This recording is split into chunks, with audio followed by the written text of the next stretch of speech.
let us talk some more politics, and particularly about migrants and Suella Braverman and Elon Musk, actually, with Brendan Chilton, who is a Labour councillor.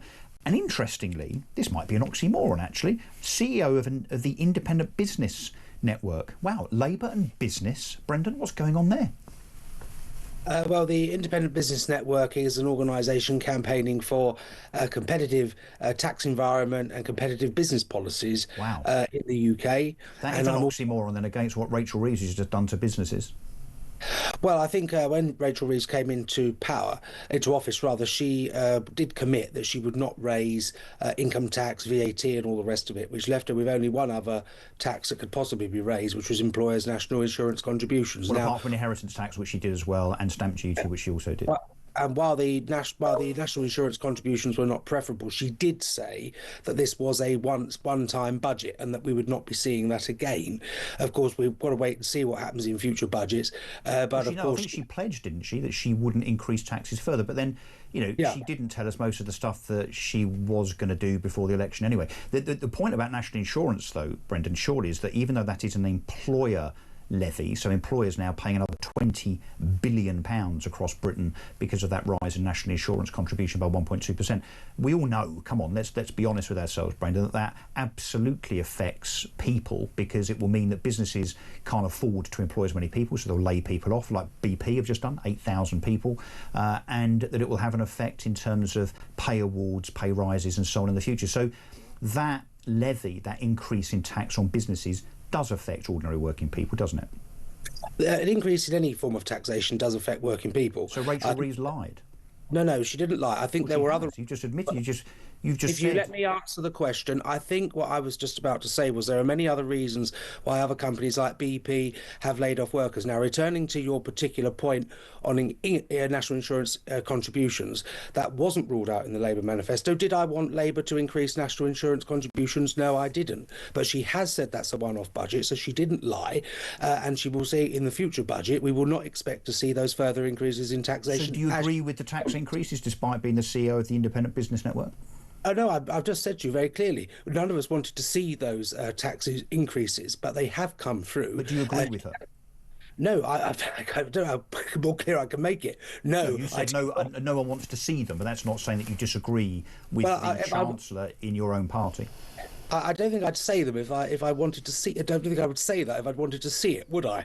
I think anyone can interpret that and understand my position. Okay. But I think what we're saying now is she has said that's a one-off budget, and in future budgets, she has said we will not be seeing further increases in taxation. Okay. Of course, we've got to wait and see what she does in future budgets, but we can only go by what she has said. I can't wait. I'm bubbling with enthusiasm. Let's talk about Kemi Badenoch, who in the last 24 hours has said, and I'm sure you've seen this story, Brendan, that if you will not embrace British culture, then basically you shouldn't be here. You should go back to where you came from, is effectively what she's saying. What do you make of that? Well, I think the Labour Party entirely agrees, which is why it's deported 16,400 people since it's been in power. But the question we've got for Kemi Badenoch is, she was in government for 14 years. Why did she do nothing about it, and did migration reach record heights? It's all very well spouting off in opposition, but we can judge her by what she's done, which is nothing. Yeah, but what about what Labour are not now doing about particularly illegal immigrants coming into the country? 16,000 deportations, that's about 5 months worth of illegal small boats. Well, I think it's the highest number of deportations since 2018. Labour have also, they've been in 6 months. You've got to employ and train the new Border Security Command. Discussions are taking place at the moment on a new treaty with Germany, which we expect to be signed in the summer to deal with the migration problem. The government, of course, have scrapped the Rwanda scheme, which deported none. It was a load of bloody nonsense. Because it didn't start, though. And actually, many European countries now, ironically, are looking at exactly the same scheme. And I suspect the Labour government in the next few weeks and months are going to have to resort to a very similar scheme because the Labour government in 6 months have done precisely, as you well know, nothing about the problem of illegal immigration. But I want to go back to the question about Kemi Badenoch's. I want to go back to the question about Kemi Badenoch's words. You've just made a false statement. They have done stuff about illegal immigration. I've just listed what the Labour government they haven't stopped the flow of illegal immigrants in small boats into this country. They are at a record high. So 25% more small boat immigrants into this country last year, 6 months of which was under Labour governance. The amount of small boat illegal immigrants is increasing, not decreasing. And I've just told you exactly what they're doing. The Labour government came in July. But the numbers aren't going down, Brendan. If you let me just finish my sentence. The Labour government came in July. You are not going to reverse 14 years of failure on migration in 6 months. But Keir Starmer said he was going to smash the gangs. He hasn't smashed anything, apart from his own credibility. If you allow me to finish my sentence for just one moment, the Labour government have been in for 6 months. They have put in place in those 6 months measures that will see the numbers fall this year. So I've just said the training and employing of the new Border Security Command, the treaty with Germany to ensure that the migration crisis is dealt with further down the line, increased number in deportations. We are deporting record numbers since 2018. So stuff is being done to tackle the border. So you think in 6 months' time, if we diarise that you come back on this show and talk to me in 6 months' time, that the number of small boat illegal migrants into this country would have reduced? Can we put a pin in that and agree that we will put a calendar note in? And I'll bet you £100 it hasn't happened. I'll bet you 100 it has. OK, done. OK, noted. Noted. But let's go back to the Kemi Badenoch choice of language. That's what I really want to get to.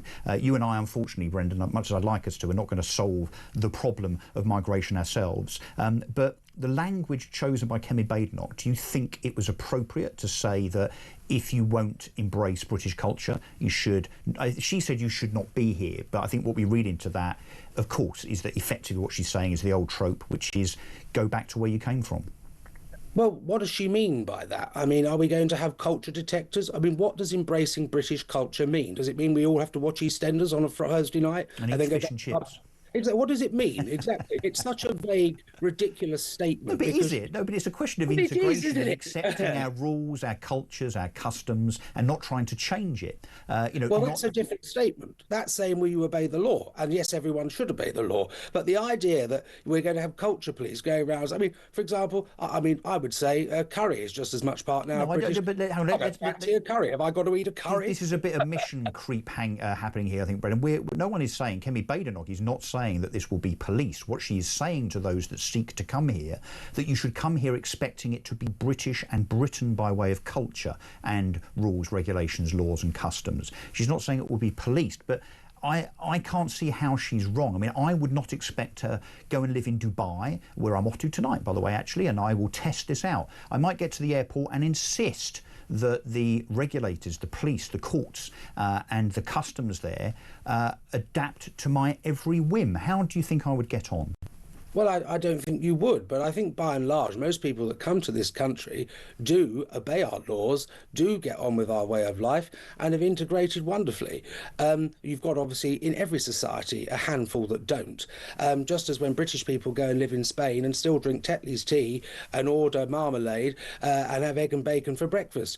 Just as British people live I think it's a bit more serious than that in terms of what many would say is the failure of multiculturalism. So just wait there, Brendan, but Candice wants to snap at you, I think. No, I don't want to snap at you.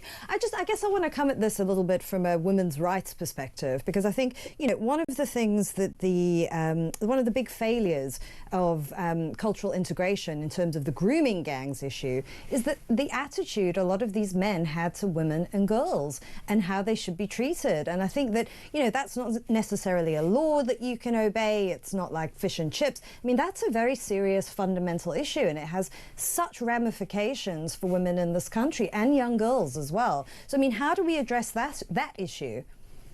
I entirely agree with you. There are particular issues with cultures where they do not have the same rights as women.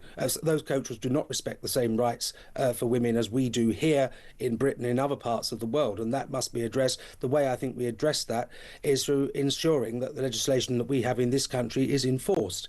Now, I think the Home Secretary yesterday did announce there would be local gangs. I personally think we should have had that announcement earlier. Well, local investigations, you mean? Yeah, some someone that's worked in sort of inquiries, not in criminal affairs, but in other ones, if you organise a huge national inquiry, we will not get results or recommendations for it for another 6 to 7 years. Now, I think most of those victims want justice now. I think there were recommendations from the J Review that have not been implemented. They should be done. In terms of the education aspect, one thing we do need to make clear to people is if you do come to this country, women and men have equal rights, equal access to services, and equal access before the law. And if you don't like that, this is not a country you should come to. And I think everyone, whether you're Labour, Conservative, whatever, agrees with that. Well, it sounds like you agree with Kemi Badenoch. Well, I think I agree with most decent people in this country that women are equal to men and have been under British law since the 60s and 70s with things such as equal. Do you agree with Yvette Cooper and her U-turn? I don't think she has had a U-turn. She's announced... It's a quarter turn. Well, what would you say was the U-turn? Well, the U-turn is Labour for 3 weeks saying we don't want a national inquiry, presumably because they're worried about what it would uncover. And then in the House of Commons yesterday, Yvette Cooper saying, well, OK, go on then. You can have 5 probes at local level, but only undertaken by councils that would then mark their own homework. So it's a partial U-turn, isn't it? Well, there's no national inquiry, and I think all along the government has said... Do you think there should be, Brendan? I've just said to you, I don't think there should be a national inquiry. Because is child rape not important enough? That's such an absurd statement to make. Of course it is. Why is it? Why is it absurd to say that child rape is not as important as politics? A national inquiry will not deliver results for another 7 years. It doesn't matter. It will probe deeper than a local inquiry, because local inquiries, as we heard from a lawyer earlier on today, will not have the ability to requisition evidence or to ask people to speak under oath. It will have no teeth, no depth. I would rather have an outcome in 5 years' time than a bit of window dressing that will serve no purpose whatsoever in the short term. So the position you're advocating then is that these people that have suffered sexual abuse should have no answers for 7 years. No, I'm advocating that there should be a deep national inquiry, and I don't agree that it would take... No, they're your words, that it would take 6 or 7 years. Perhaps under previous administrations, perhaps these things have taken 5 or 6 years, but actually done properly by proper people outside the civil service, frankly, these inquiries can be much, much quicker and should be. So, of course, I'm not advocating it should take 6 or 7 years. You're putting silly words in my mouth, Brendan. I haven't said that. What you're saying is that there should not be a national probe into a largely Labour problem of covering up child rape. That's what you're saying. I'm afraid you're now sinking into the absurd. There is not a Labour... What you said. It is a Labour problem. No, it's not a Labour problem. How is it not a Labour problem? It has manifested itself across Labour areas and Labour councils almost entirely and uniquely. The Labour Party came into government in July last year. The grooming gangs issue has been going on for well over a decade. It is a disgusting crime. And it's largely a Pakistani Muslim perpetrator. And those in Labour areas. And those people that are found guilty of it need to feel the full weight of the law. Well, they won't if there's not a proper probe, Brendan, will they? What the government have said is that it would be a delay of justice to have a national inquiry. Now, if you launch a national inquiry, the average national inquiry in this country that's ever taken place has taken at least 5 years. I think it is far sensible to implement the findings of existing inquiries, which the previous government did not do.